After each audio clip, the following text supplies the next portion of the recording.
La question qui tue le livre ou le film, le livre ou le film. Est-ce que vous êtes du genre à vous poser la question des fois quand il y a une histoire qui sort au cinéma et en librairie en même temps, lequel choisir? Moi, ça m'arrive très souvent. En passant, vous êtes à Lecteurs Lounge où on parle de livres et de tout ce qui les entoure. Aujourd'hui, on parle du débat livre ou film, lequel est le meilleur. Et on utilise le cas de figure Killers of the Flower Moon. Killers of the Flower Moon, qui est sorti, ça s'appelle La Note américaine en français. Je ne peux pas prendre exactement la traduction, mais bon, c'est comme ça que ça s'appelle. Je vous raconte rapidement l'histoire, puis je vous dis les points pour moi qui ont été vraiment intéressants de savoir en lisant le livre et ceux que j'ai vraiment admirés en regardant le film.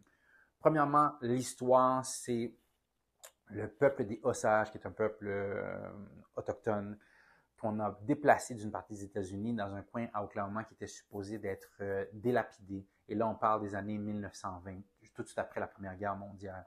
Alors, ce peuple-là se fait pousser dans cette section-là de l'Oklahoma où personne ne s'attend à ce que ça soit que ça soit assis sur une richesse de pétrole et que ça devienne par capita la place où les habitants étaient le plus riches. Alors, ce peuple-là autochtone, les Osages, qui ont été déplacés là, se rendent compte qu'ils sont sur une mine d'or et ils sont à la tête les personnes les plus riches en Amérique du Nord ou même au monde.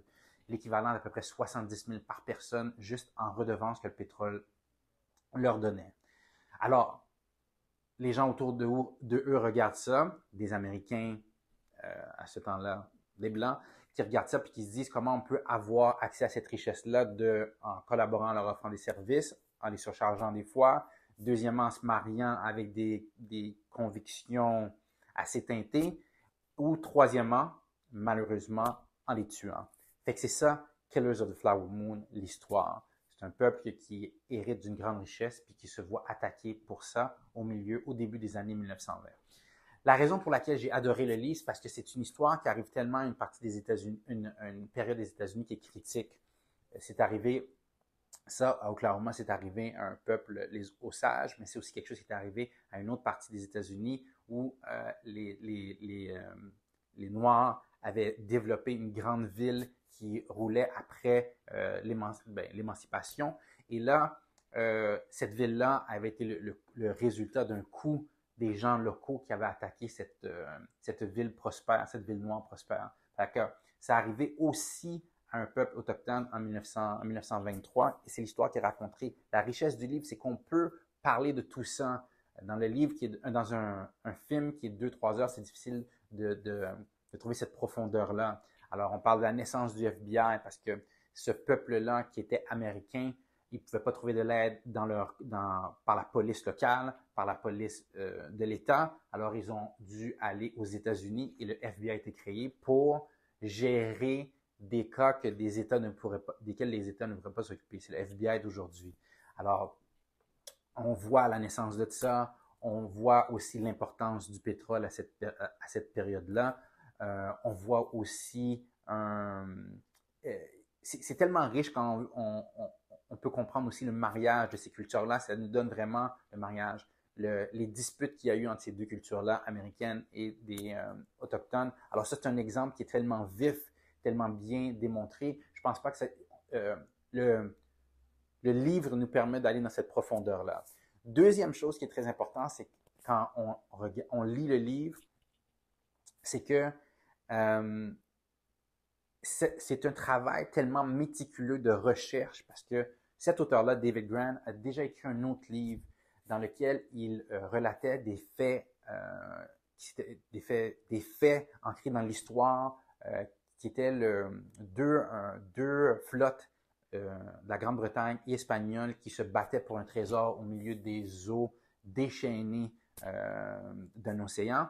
Fait que lui, il avait vraiment été sur l'île déserte où ça s'était passé. C'est un journaliste de formation. Fait que lui, il avait vraiment été suivi toutes les étapes qui avaient été suivies. Il avait été sur l'île.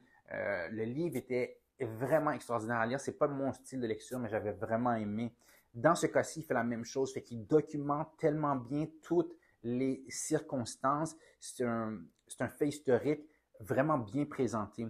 Fait que pour moi, une grosse force du livre, c'est qu'on peut développer là-dedans, puis on peut nous montrer tous les éléments de recherche qui viennent là-dedans. Fait que moi, j'ai adoré ça. Un livre, c'est un livre, ça a ses limitations.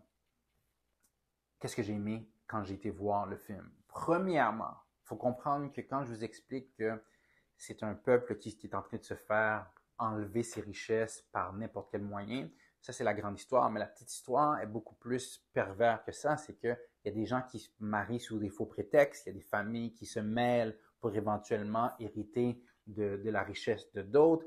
Fait que, et tout ça parce que il faut se marier à quelqu'un qui vient de cette nation-là, des Osages. Alors, dans l'interprétation de Lily Gladstone et de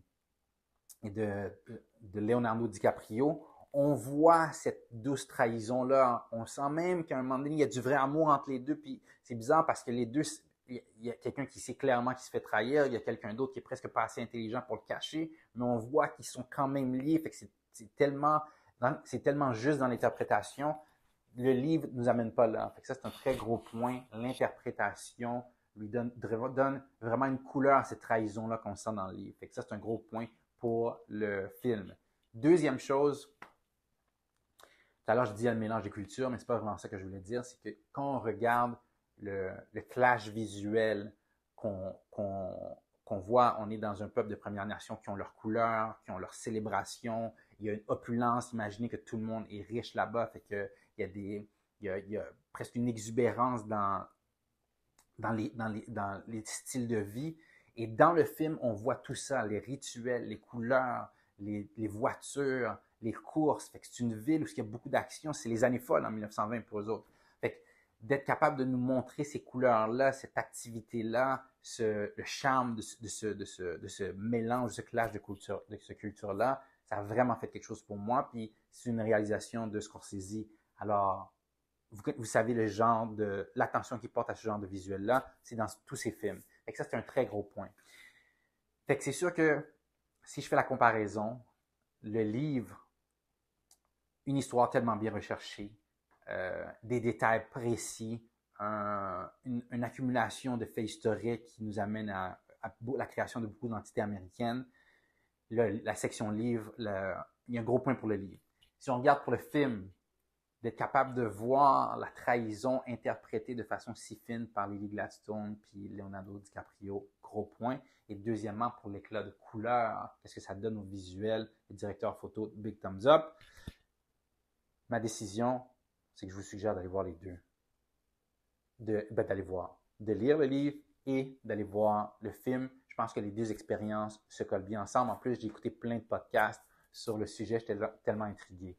Fait que je serais curieux de savoir si vous avez ou bien lu le livre, ou bien été voir le film, qu'est-ce que vous en avez pensé. Deuxièmement, si vous avez fait les deux, donnez-moi vos commentaires. Je serais curieux de savoir qu'est-ce que vous avez aimé, qu'est-ce que vous n'avez pas aimé. En tout cas, Lecteurs Lounge, c'est un autre épisode.